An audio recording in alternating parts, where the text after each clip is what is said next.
అంతే.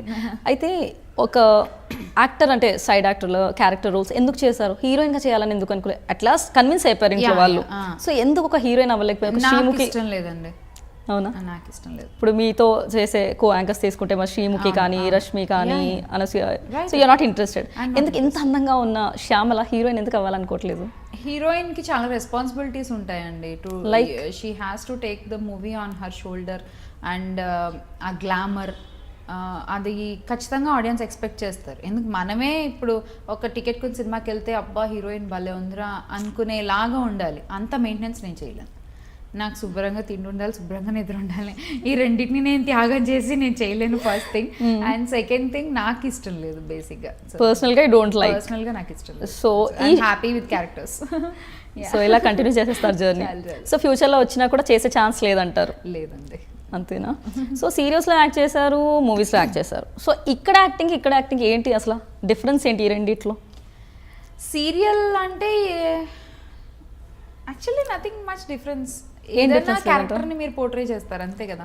ఎందుకంటే సీరియల్స్ లో చూపించే అంటే లైక్ మనం యాక్టింగ్ చాలా సాగదీసినట్టుగా ఎక్స్ప్రెషన్స్ గ్లిజరిన్ ఎక్కువ వాడతాము. నేను చేసిన విలన్ క్యారెక్టర్స్, సో నాకు గ్లిజరిన్ తో కూడా పని లేదు. నా కళ్ళు ఎప్పుడు ఇలా ఇలా పెట్టి చూడడం. విలన్ సో నెగిటివ్ రోల్స్ చేశారు? నెగిటివ్ రోల్స్ చేశాను నేను. కాదు, అక్కడ సీరియల్స్ లో ఎలా ఉంటుందంటే మనం కొంచెం ఎక్కువగా రియాక్ట్ అవ్వాల్సి వస్తుంది కొంచెం, బికాస్ అలా ఉంటుంది కదా. మూవీస్ లో అంత ఓవర్ రియాక్ట్, మూవీస్ లో అంత అవసరం లేదు. ఇది actually lot of difference. Have to tell you, ఒకలేలా కోసం చేస్తున్నప్పుడు నేను ఫస్ట్ డే కెమెరా ముందుకు వెళ్ళి నించుని డైలాగ్ ఇచ్చారు. నేను చెప్పేస్తుంటే నాకు బాగా అలవాటు ఏంటంటే నేను మాట్లాడేటప్పుడు నా ఐబ్రోస్ ఎక్కువ కదులుతాయి. సో అది నాకు చాలా అలవాటు. సో మూవీ కెమెరాలో ఏంటంటే చాలా కంపోజ్డ్గా ఉంటుంది ఫ్రేమ్, దట్ ఎవ్రీ డీటెయిల్డ్ చాలా బాగా తెలుస్తుంది స్క్రీన్ మీద. నువ్వు ఎక్కువ ఇది కలిపి ఎక్కువ ఇట్లా చిట్లించి ఇట్లా చూసి చెప్తే అది చాలా సీరియల్లో బాగుంటుంది, చిన్న తెర మీద బాగుంటుంది. But when coming to 70mm screen అది నీకు చాలా హాట్గా కనిపిస్తుంది అని చెప్పి విజయ్ గారు ఎప్పుడు చెప్తూ ఉండేవారు అన్నమాట డైరెక్టర్. నాకు అది అలవాటు తప్పించుకోవడానికి చాలా చాలా టైం పట్టింది. నోరు ఎక్కువ ఓపెన్ చేసి ఇది వరకు I used to talk like that serials లో. బట్ అది ఒక్కటి నేను డిఫరెన్స్ గమనించాను. సో 15 to 20 టేక్స్ తీసుకునేవారంట డైరెక్టర్. Is it so? ఆయన అస్సలు కాంప్రమైజ్ అవ్వరండి. అస్సలు నువ్వు రెప్ప 2 సార్లు కొట్టావు అంటే అది డిస్టర్బ్ అవుతుంది ఆడియన్స్ ఐ కాంటాక్ట్. సో నువ్వు మళ్ళీ చేయాలి. సో అది నాకు స్టార్టింగ్ లో కొంచెం కష్టమైంది. సినిమా అయిపోయే టైంకి అలవాటైంది. అది లౌక్యంకి ప్లస్ అయింది. ఫ్యూచర్ లో కూడా యూజ్ అవుద్ది. యా అంతే కదా. సో టోటలీ ఎన్ని నెంబర్ ఆఫ్ మూవీస్ చేశారు? గుండెల గోదావరి, లౌక్యం, ఒకలేల కోసం, బెంగాల్ టైగర్, అంతే 4. ఇప్పుడు ప్రెసెంట్ ప్రాజెక్ట్స్ ఏమైనా చేస్తున్నారు? ఏం లేదండి. మూవీస్ ఏం లేదు. షోస్ ఇప్పుడు ఇంతవరకు చేసిన షోస్ లో ఎన్ని ఇయర్స్ జర్నీ అనుకోవచ్చు మీ యాంకరింగ్ జర్నీ? 2010 అంతే. 2010 ఎండింగ్, 2010 అనుకున్నా. ఒక 8 years వేసుకోవచ్చా? 8 years జర్నీలో అసలు ఏం నేర్చుకున్నారు శ్యామల గారు?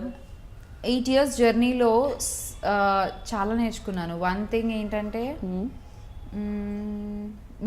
Always you have your thing. నీ కోసం నీ పెట్టింది నీకు ఉంటుంది. సో ఎప్పటికైనా సరే. సో పక్కన వాళ్ళకి ఒకటి వచ్చిందని చెప్పి నీకు రాలేదని చెప్పి నువ్వు బాధపడాల్సిన అవసరం లేదు.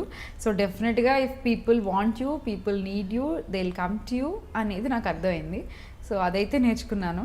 ఇది వరకు చాలా అంటే తెలియదు కదా. సో చాలా ఫీల్ అయిపోయేదాన్ని, నాకేంటి నాకేంటి తక్కువ, నాకేంటి ఎందుకు రావట్లేదు అని చాలా ఉండేది. So but after some time that people need this, ఖచ్చితంగా కావాలి. But take some time. నీ అవసరం వచ్చినప్పుడు జనాలు ఖచ్చితంగా నేను కోరుకుంటారు అనేది నాకు తెలిసి వచ్చింది. సో అదైతే నేర్చుకున్నాను. సో కళలు అందరూ కంటూ ఉంటారు కదా, కానీ కొంతమంది కళలే సాకారం అవుతాయి. సో అందులో మిమ్మల్ని పెట్టుకోవచ్చు. సో ఆ సక్సెస్ని చూసాక, ఆ రుచి చూసాక ఎలా అనిపిస్తుంది మీకు? నేను ఇంకా సక్సెస్ని రుచి చూస్తూనే ఉన్నానండి. ఇంకా రుచి చూడడం అవ్వలేదు.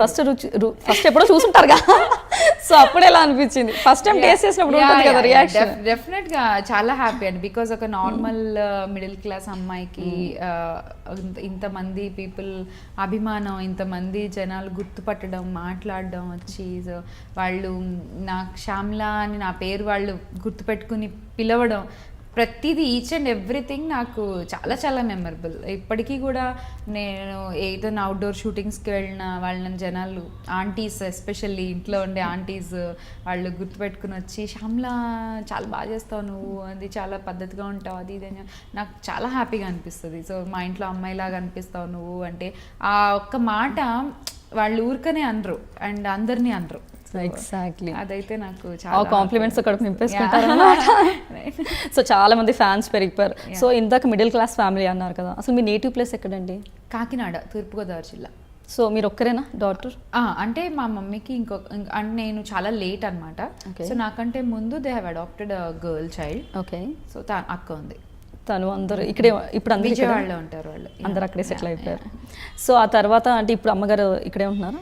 అమ్మ కాశీలో ఉంటారు. నాన్నగారు నాకు 1 year ఉన్నప్పుడే చనిపోయారు. So I never seen him. So నాకు తెలియదు అసలు. ఓకే. కానీ ఇంత కష్టాల్లో ఇప్పుడు మీరు చెప్పిన దాన్ని బట్టి చూస్తుంటే ఒక సింగిల్ పేరెంట్ ఇంత చేయడం అంటే చాలా కష్టాల నుంచి మీకు పైకి వచ్చారు. సో ఇప్పుడు చాలా హ్యాపీగా ఉండొచ్చు మీకు ఈ సిచ్యువేషన్ చూసి. Because even I felt bad when you said 1 year కనగానే I couldn't digest. That's the reason I'm not able to speak also. అప్పటి నుంచి మీరు అంత కష్టపడి మీ అమ్మగారు ఎంత పెంచారంటే now she'll be more happy compare to you. Fam right? తను చాలా హ్యాపీ యాక్చువల్లీ కదండి. సో సక్సెస్ ఫార్ములా ఏంటి as per Shyamala? Success formula is 80% hard work, 20% destiny. 20% డెస్టినీకి ఇస్తారు. సో మీకు 2 కరెక్ట్గా ఉన్నాయి కాబట్టి ఇక్కడ ఉన్నారు అంతే. సో బాబు పుట్టాడు కదా ఇషాన్ పుట్టిన తర్వాత like you took very small gap, actually very small gap I would say.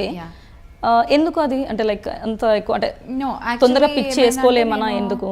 No 7th month వరకు నేను ప్రెగ్నెన్సీలో వర్క్ చేశాను. ABCD అనే జీ తెలుగు డాన్స్ షో చేశాను టిల్ ఐఎమ్ 7th month. మళ్ళీ బాబుకి 2nd monthలో ఐ స్టార్టెడ్ మా టీవీ దసరా వచ్చిందయ్యా, దసరా ఫెస్టివల్ షోకి హోస్ట్ చేశాను. So that was the first show. Yeah that was the first show after my delivery. So 6 months gap వచ్చింది యాక్చువల్గా. అది కూడా ఎందుకు అంటే వెన్ ఐ వాజ్ క్యారీయింగ్ కొత్త షోస్ స్టార్ట్ అయ్యాయి ఛానల్స్లో.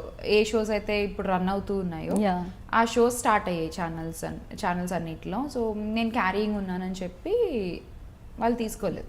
సో ఆ షోస్ కంప్లీట్ అయ్యి మళ్ళీ కొత్త షోస్ స్టార్ట్ అవ్వడానికి టేక్ సమ్ టైం. ప్రస్తుతం ఆ టైంలో ఉన్నాను అంతే. సో ఇప్పుడు ఏదైనా ఒప్పుకున్నారా న్యూ ప్రోగ్రామ్, లేదండి, న్యూ షో కోసం?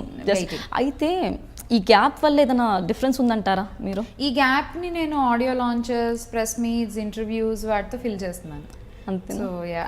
మీకు రికార్డెడ్ షోస్ ఇష్టమా లేకపోతే లైవ్ ఇష్టమా? లైవ్ ఇష్టపడతారా? ఎందుకు? బాగుంటుంది, ఇమ్మీడియట్ రిజల్ట్ ఉంటుంది, ఇమ్మీడియట్ రెస్పాన్స్ ఉంటుంది ఆడియన్స్ దగ్గర నుంచి. యూ కెన్ సీ దట్ నువ్వు ఏదైనా తప్పు చేస్తే ఇమ్మీడియట్గా వాళ్ళు అక్కడి నుంచి చెప్పేస్తారు. ఆడియన్స్ కేకులు అది. సో ఎనర్జీ డిఫరెంట్గా ఉంటుంది. సో లైవ్ షోస్ చాలా బాగుంటాయి. ఏముంటుంది డిఫరెన్స్? ఏమంటే like not only this script వైజ్గా ఏమైనా డిఫరెన్స్ ఉంటుందా? బికాస్ అక్కడ చాలా you have chance to for takes, ఇక్కడ టేక్ ఛాన్స్ లేదు కదా. యా యాక్చువల్గా టీవీస్లో వచ్చే అవార్డ్ ఫంక్షన్స్ అవి వాటిలో కూడా they are kind of live shows. మీకు సెకండ్ టేక్ చేసే ఛాన్స్ ఉండదు మోస్ట్ ప్రాబబ్లీ.